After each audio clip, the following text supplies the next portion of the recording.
Good morning. I am back again in the book of Acts and enjoying myself immensely. And as I started to prepare Acts 20, I was like, I bet you it's getting kind of boring, but this passage is really cool. So I'm in Acts 20 and I'm going from the first verse to the 12th verse. Let me tell you that there's a lot of people name and place names in here, which I am extremely bad at, but I figure nobody's going to come and go, you said my name wrong. So I'll garble them. And if you want to look up Acts 20 and see how they're actually spelled, go for it. And I guess I would just have you listen for the we pronoun because Luke is again writing. Luke, the gospel and Acts writer, is again apparently with the group, and he's writing again, from personal experience, which is just amazing, kind of a travel log. So here we go. Oh, and again, most recently, Paul was in Ephesus, and he got the, sounds like he kind of encouraged those who were with sorcery to embrace new life and get rid of their old stuff, which was a huge monetary commitment and surrender. And then those who made Artemis's little statues got upset with him and thought he was going to be after them next. So that's why it begins here when things got back to normal. Everybody kind of calmed down again. Here we are. With things back to normal, Paul called the disciples together and encouraged them to keep up the good work in Ephesus. Then, saying his goodbyes, he left for Macedonia, traveling through the country, passing from one gathering to another. He gave constant encouragement, lifting their spirits and charging them with fresh hope. Then he came to Greece and stayed on for 3 months. Just as he was about to sail for Syria, the Jews cooked up a plot against him. So he went the other way, by land back through Macedonia, and gave them the slip. His companions on the journey were Sopater, son of Pyrrhus from Beer, Artius and Sydius, both Thessalonians, Gaius from Derbe, Timothy, and the 2 from the Western Asia, Tychicus and Tropius. They went on ahead and waited for us in Troas. Meanwhile, we stayed in Philippi for Passover week and then set sail. Within 5 days, we were again in Troas, together again in Troas, and stayed for a week. We met on Sunday to worship and celebrate the Master's Supper. Paul addressed the congregation. Our plan was to leave first thing in the morning, but Paul talked on way past midnight. We were meeting in a well-lit upper room. A young man named Tychicus was sitting in an open window. Probably get a cool breeze. Anyway, as Paul went on and on, Tychicus fell sound asleep and he toppled out of the 3rd-story window. When they picked him up, he was dead. Paul went down, stretched himself on him, and hugged him hard. No more crying, he said. There's life in him yet. Then Paul got up and served the Master's Supper and went on telling stories of faith until dawn. On that note, they left. Paul going one way, the congregation another, leading the boy off alive and full of life themselves. So, interesting, huh?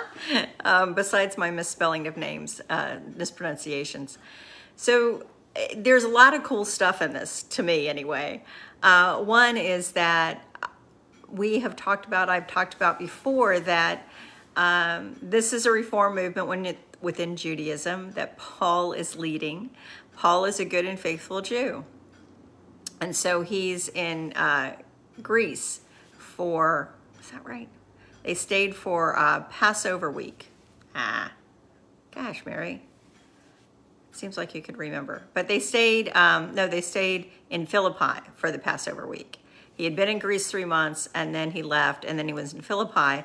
But they wanted to stay in one place the whole week for Passover. Of course, Passover lasts a week, a spring ritual, and a festival of liberation for those who are Jewish.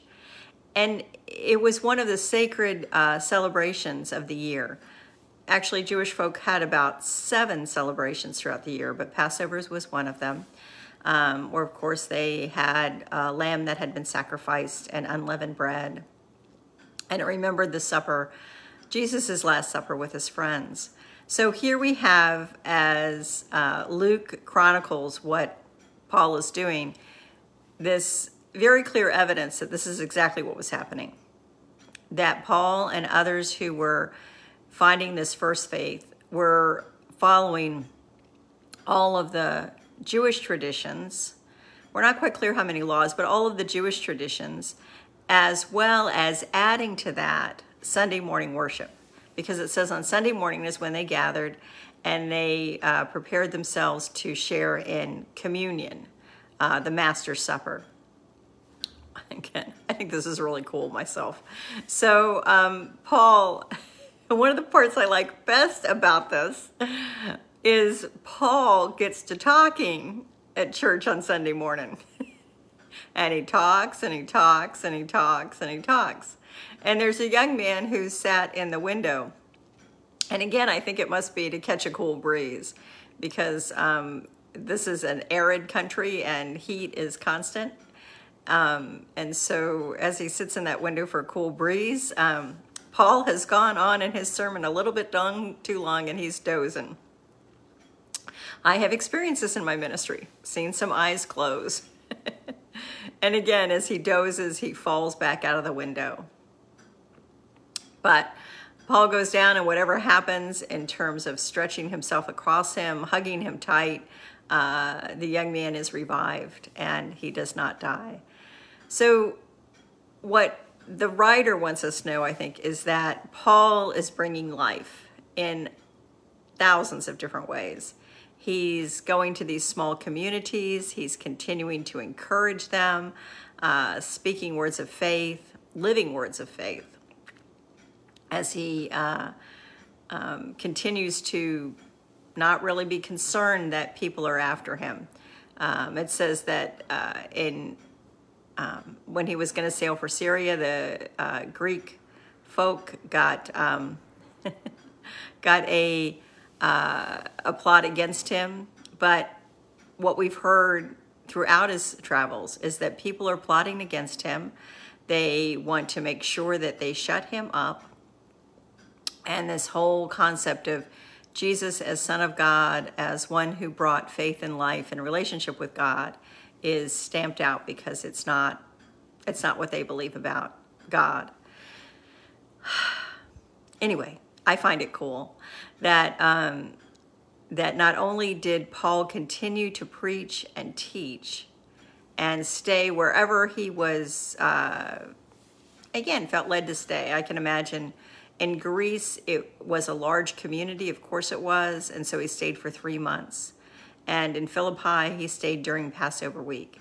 And all the time he was connecting with, sometimes it was just Jewish communities. He always started in the Jewish community, but others were being added who were not of Jewish faith and believing. And the richness of the Judeo-Christian, the Jewish traditions, was in full flight. So, just a little story, because I haven't taken too much time yet. When I was in college, I went to University of Maryland for my last 2 years, and I lived in a small dormitory. And I believe that the dormitory was probably 80% Jewish. A lot of Jewish. How are you? How are you? How are you? We're from Jewish land. So a lot of Jewish friends. And one of my friends invited me not only down to Hillel House for a Passover meal, but because during Passover she kept particularly kosher and wanted to make sure that the food that she was eating was good and safe and honoring God. But also, she invited me to her home for a Passover meal. that lasted about 3.5 hours. I think it was probably closer to 4. But we did the whole Haggadah, which is the ritual of Passover that you do while you eat food. And of course you have the lamb shank there, and you have the little things that you kind of pretend to make into bricks, and actually a good amount of wine that you have, and you remember the plagues against Pharaoh. It's a really cool meal if you've never had a Passover Seder. So I did all of that with my Jewish friend Mary, and had a wonderful evening that just brought such a richness to the understanding of Jesus's last meal that celebrated the liberation of the Jews from the Pharaoh in Egypt, and all the promises that God had made to the people in terms of saving them and being their God and leading them to a good and fruitful land where they could live out their faith and be in relationship with God through that faithful community.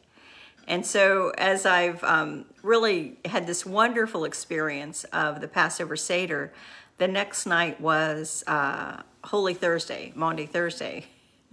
And I was a college student who went to church all the time.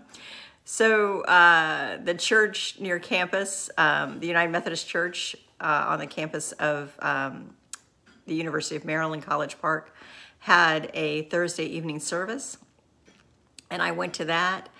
And as the words were said again, and I went to the rail to receive communion, the concept of Jesus as the sacrificial lamb, the concept of Jesus's sacrifice to make a way for us in relationship with God and to freedom from bondage to sin became a depth and a meaning that I had never really understood. And I am incredibly grateful for my Jewish friend who opened her home, but also for the faithfulness of the church to have Maundy Thursday service in remembrance of Jesus's last meal. And so for Paul and for the early Jews, the early Christians, who many of were Jewish, this was something that was constant in their lives. Every year they celebrated Passover. It may have been that every Sunday, although I don't know that, but on Sundays they celebrated the Master's Supper, communion. And for them there was a connection and a depth of meaning about Jesus as Passover lamb and Jesus as one who had given himself for us, and God who had made a way for us to experience freedom in God's name. And so this is a really cool passage. Not only that, but I love it when Luke is writing in that we did this and we did that, because there's just a sense of immediacy to me that he was right there and he was writing it and he was recording what had happened. And of course, we only have really a small portion of the scriptures, because it said that Paul spoke pretty much all night long. For hours he spoke of stories of faith, of the concepts that he probably wrote about in the book of Romans in terms of what God's gift in Jesus Christ truly meant to us, and that faith that comes through believing. So really cool, and I'm glad I got to Acts 20, and I apologize to anyone who was sensitive to me butchering names of people and places, but there you go. Anyway, I'm looking forward to continuing with you. I'm not sure I'll be here next Wednesday, but we'll see how that kind of flies. But if I'm not here next Wednesday, I will be here the week after to continue in the book of Acts up to the 20th chapter. I'll be starting at verse 13. Bye, guys. Take care.